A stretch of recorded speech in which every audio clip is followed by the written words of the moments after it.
Hoje, dia 1º de maio, Dia do Trabalhador, é um dia que deveríamos refletir sobre o valor e a dignidade do trabalho. Mas, infelizmente, tem uma galera aí que não dá a menor importância para isso.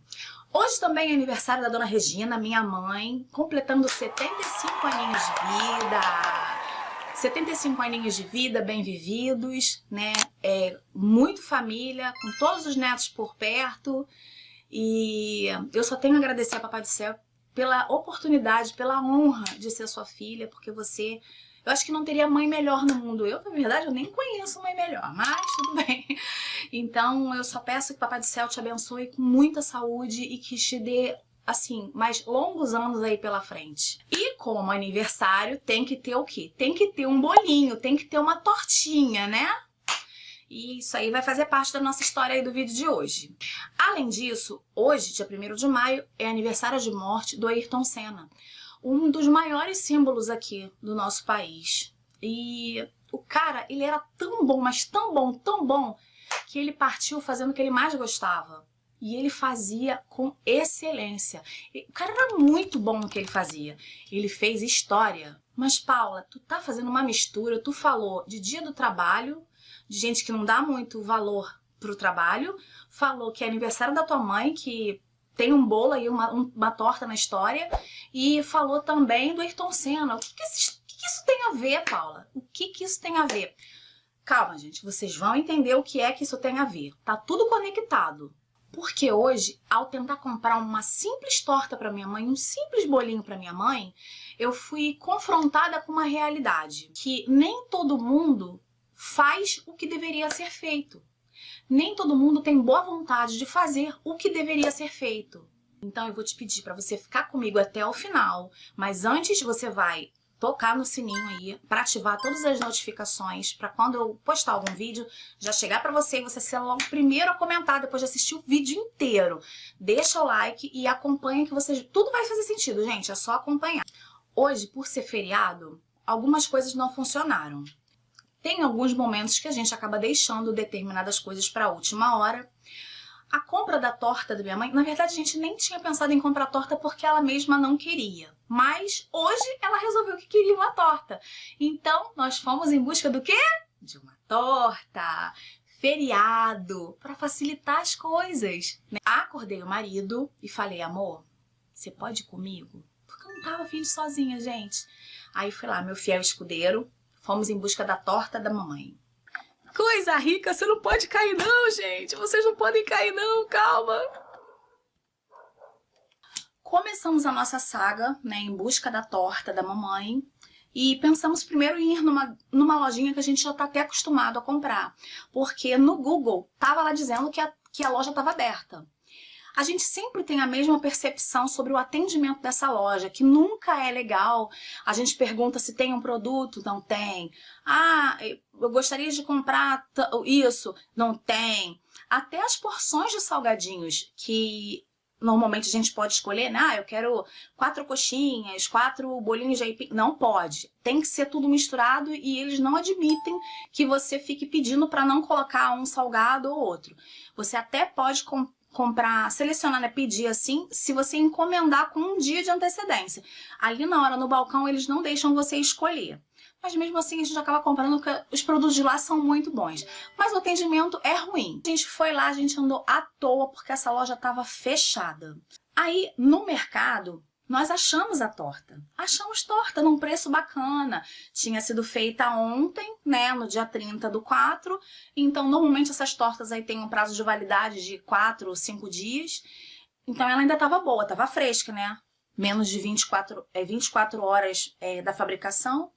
Chegamos a pegar a torta e a gente já estava certo. Só que o prato de torta, quando você compra essas tortas, elas vêm naquele prato de plástico ou num prato de papelão e do papelão eles colocam numa caixa.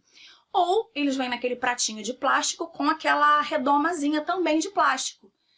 Mas aquilo ali não ia sustentar a gente carregar aquilo, a gente transportar. Então a preocupação era, precisamos de uma caixa de papelão. E eu fui perguntar para o rapaz do balcão, né, que estava próximo a onde estavam as tortas. Perguntei se tinha. Vocês têm caixa de papelão para o transporte das tortas? Aí ele olha para mim e fala, Pergunta aquela ali, ó. Pergunta pra ela ali. Aí, sabe essa ela ali? Tava encostada na cesta de pão, mexendo no celular. Lembra aquele vídeo do celular que a pessoa fica fazendo assim, ó? Só deslizando o dedinho pra cima? Era assim que ela tava fazendo. Encostada na cesta de pão. Aí eu, oi moça, bom dia. Eu tô querendo levar uma torta dessa, mas eu tô preocupada com o transporte. Vocês têm aquela caixa de papelão pra gente colocar a torta dentro? Olha, sei dizer não. Pergunta pra alguém lá na frente. Botei a torta de novo na geladeira, fui lá na frente. Encontrei com uma outra funcionária do mercado e perguntei. Moça, tô querendo levar uma torta. Tem aquela caixa de papelão para transporte? Não tem. Saímos do mercado sem torta. Padaria chique, uma padaria nova, bonita, que abriu até aqui perto de casa, sabe? Tava com uma vitrine muito atrativa, sabe? Uns salgados bonitos, uns pães bonitos, umas tortas também bem chamativas. Aí eu entrei na padaria e a moça do caixa me perguntou. Oi? Porque não é aquele...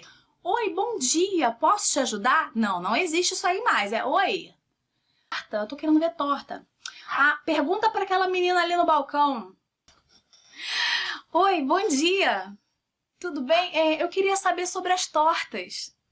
Ah, gente, vocês acham que ela sabia alguma coisa da torta? Ah, me viu dentro? O que vocês estão achando? Foi o que ela respondeu? Pergunta para aquela menina lá do caixa. Mas a moça do caixa acabou de pedir pra gente vir aqui perguntar pra você. Porém, eu acho que a menina do balcão deve ter se lembrado que o trabalho dela era esse. Quais sabores você tem? Não sei. Vou lá dentro dar uma olhadinha. Olha, tem sensação carioca e russa. Aí eu perguntei. A que me era mais familiar era qual? Sensação. Porque a gente lembra do quê? Do bombom. Naquele bombonzinho rosa, da embalagenzinha rosa da Nestlé, né? Aí eu, é de chocolate com morango? Ah, não sei. Tenho muita gastura com essas coisas. Muito. A gente já tava no auge do cansaço. Graças a Deus que o tempo tava tranquilo, tava meio nublado, tava ventando, então tava fresquinho. Mas a gente tava exausto de tanta procura e de tanto descaso. Porque assim, mesmo que a gente não tenha encontrado o que a gente queria comprar em nenhum desses lugares, a gente até encontrou no mercado, mas o atendimento foi tão precário e assim, teve tanto descaso que a gente ficou desanimado. Você não tá nem esperando ser mal atendido. Às vezes você não tá nem esperando ser bem atendido.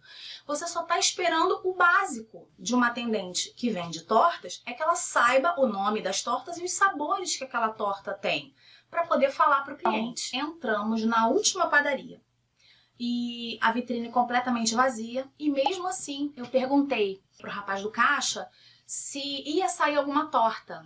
Dando o ok, o rapaz monta uma torta para vocês. A gente resolveu esperar. Gente, ele não fez nada demais. Eles não fizeram nada demais, eles só fizeram o trabalho deles. Mas eles fizeram com boa vontade, ou com pelo menos um pouco de educação. Eu sei que trabalhar com o público é difícil, mas a gente tem duas opções. Ou a gente trabalha ou a gente não trabalha. Quando a gente se propõe a trabalhar em um lugar, a gente precisa fazer o nosso melhor. Se a gente trabalha vendendo perfumes, você no mínimo tem que saber quais são as fragrâncias infantis, as masculinas, as femininas. Você precisa mais ou menos ter uma noção de preço, porque às vezes o cliente que vai lá na sua loja, ele vai com um determinado orçamento. Então você tem que saber o que vai indicar. No mínimo que você espera quando alguém trabalha em uma loja que venda tortas, é que ela saiba os valores e que ela saiba principalmente quais são os sabores. Quando ninguém é obrigado a saber tudo, mas quando tinha alguma dúvida, não eram simplesmente, ah, não sei, senhor, e um se vira pro cliente. Não tem como ser assim. Eu, pelo menos, e todos os colegas que trabalharam comigo não faziam dessa forma. Se a gente não soubesse de alguma informação, a gente falava, senhor, só um momento que vou buscar essa informação com o meu supervisor. Às vezes a gente nem buscava com supervisor nenhum, às vezes a gente só abria lá o sistema, a gente só abria a intranet e ia ler o que estava escrito. Porque às vezes era uma dúvida que a gente realmente não tinha conhecimento. Não souber qual é a informação, pergunta para o colega do lado, mas com discrição, sem passar insegurança para o cliente, sem passar que às vezes o cliente tem a impressão de que ele é um peso para o vendedor. É por isso que as vendas na internet estão assim, ó, bombando, e as lojas de varejo, as lojas aí físicas, ficam vazias, ficam as moscas. Porque às vezes o vendedor trata o cliente como se ele fosse um peso, como se a culpa de todo o transtorno da vida dele fosse o cliente. Isso não é só sobre trabalho, isso é em tudo na nossa vida. Às vezes a gente tem coisas para fazer dentro da nossa casa e a gente faz com má vontade. A gente vai lavar uma louça e deixa a pia cheia de comida, deixa um monte de água espalhada na pia, deixa o pano de prato embolado, não coloca os pratos bonitinhos ali naquele escorredor de pratos, bota tudo de qualquer jeito. Eu odeio lavar banheiro. O que eu tento fazer para me dar menos trabalho possível? Eu já boto lá, faço a minha misturinha lá dos meus produtos químicos, jogo no chão do banheiro, jogo na parede, depois eu só saio passando a vassoura em tudo, passo a esponja lá no box, depois vou lavar lá o vaso. Eu tento ser rápida, mas eu tento fazer o melhor que eu posso fazer, tento fazer o melhor possível. Na hora do almoço, eu pergunto pro meu marido, todo mundo vai almoçar agora? Marido, vai comer? Ah, vou. Eu boto o prato de todo mundo, eu arrumo o prato meu, da minha filha, do meu esposo. Eu sei que comércio é difícil, eu sei que tem alguns trabalhos que são muito complicados. E assim, eu não gosto muito da postura de tipo, ah, eu não ganho pra isso. Ah, eu que não vou ser otário de ficar fazendo isso. E aí você faz mal feito. E quando você faz mal feito, o seu colega precisa trabalhar o dobro para poder consertar o que você fez. Se você faz mal feito dentro da sua casa, o seu próximo, a pessoa que você fala que gosta tanto, vai ter que trabalhar dobrado para poder consertar o que foi feito ou o que foi desfeito.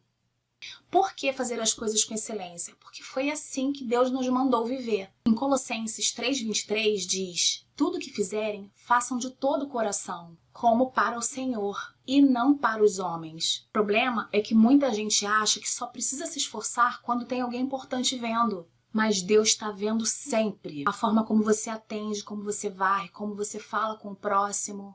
Tudo isso é culto, é oferta. E não para por aí. A psicologia ensina que trabalhar com excelência aumenta a nossa autoestima, ativa o senso de propósito, reduz até a ansiedade. E sabe por quê? Porque quando a gente se sente útil e necessário, o nosso cérebro entende que tem valor. Já quando faz tudo pela metade, vive insatisfeito, frustrado, apagado. Excelência é amor próprio em ação. E não é sobre status, é sobre dignidade. Você quer crescer na vida, quer ser respeitado, quer atrair oportunidades? Comece fazendo o que ninguém quer fazer. E faça bem feito. Atenda com um sorriso, mesmo que não tenha ninguém à volta vendo, mesmo que ninguém sorria de volta. Sirva com vontade, mesmo que ninguém te agradeça. Deus vê o escondido. E Ele honra quem serve com o coração. Foi assim com José no Egito, com a Ruth colhendo espigas, Neemias reconstruindo muros. Excelência não é sobre luxo, é sobre caráter. Eu entendo que nem todo dia a gente está com vontade de fazer alguma coisa. Isso é normal, isso é do ser humano, eu também sou assim. Só que se você se propor a fazer algo, faça com carinho, faça de coração, faça com vontade, ou então é melhor não fazer. E não é só sobre servir, mas é sobre ser útil. E isso é muito produtivo pra gente. Isso não é sobre ser capacho de ninguém, é sobre a gente, é sobre o nosso crescimento, é sobre a nossa evolução espiritual. Esse desprendimento em você, de repente, fazer o seu melhor para que outra pessoa se sinta bem, ela não faz só bem para outra pessoa, ela faz bem para a gente também. A minha opção em servir em casa, esse é o meu ministério, a minha família é o meu ministério, a minha família é o que tem de mais importante nesse mundo. Fazer com excelência é uma escolha. E se isso tem a ver com você também, vídeo, e coloca aqui nos comentários se vocês já viveram alguma situação parecida em atendimentos, quais foram os piores e os melhores atendimentos que vocês já tiveram. E se você não tiver inscrito, se inscreva e deixa o like, tá bom?